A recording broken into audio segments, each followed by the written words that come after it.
मजलूम बरी कश्मीरी अवाम को अल-बदर मुजाहिदीन की तरफ से प्यार भरा सलाम। मैं Hamza Burhan, divisional commander south Kashmir, आपके सामने आज हाजिर हुआ हूँ। सोशल मीडिया पर अस्करियत पसंद तंजीम अल-बद्र का ये वीडियो वायरल हो रहा है।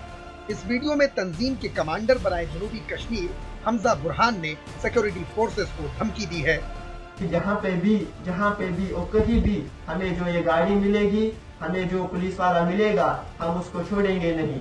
वीडियो में तंजीम ने कहा है कि कश्मीर में सिक्योरिटी फोर्सेस पर ग्रेनेड हमले जारी रहेंगे और आइंदा भी ऐसे ग्रेनेड और पुलिस वालों पे हमले, STF पे हमले, पॉलिटिकल वर्कर्स पे हमले की जिम्मेदारी आज से ही अहद अपना बनाते हैं। इंशाअल्लाह रहमान, अल्लाह तबारक व तआला के फजल करम से आज से ही हमारा टारगेट ये मुर्तदीन होंगे।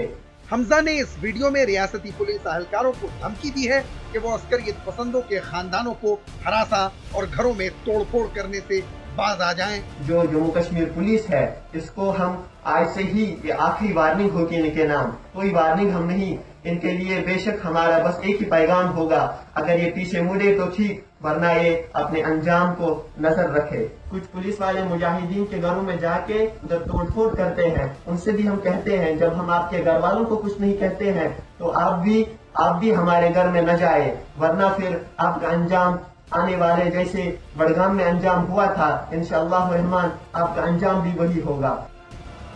उन्होंने गुज़िश्ता रोज पुलवामा के टहब इलाके में ग्रेनेड हमले की जिम्मेदारी कबूल की है। इस हमले में 4 पुलिस अहलकारों समेत 16 आम शहरी जख्मी हो गए थे। आज फिर से मैं ये कहना चाहता हूँ, टहब में जो कार्रवाई हुई है, अल-बदर मुजाहिदीन उस कार्रवाई की जिम्मेवारी कबूल करती है और आइंदा वक्त में भी इंशाअल्लाह रहमान हम बहुत सारे लड़कों को एक्टिव करना चाहते हैं। हमारी इस वक्त तादाद 100 के करीब है और कुछ हफ्तों में हम 200 के करीब नौजवानों को अपने सिफे में जोड़ना चाहते हैं। जैसे कि आपने देखा कुछ दिन पहले हमने चंद नौजवानों को अपने सिफे में जोड़ दिया है।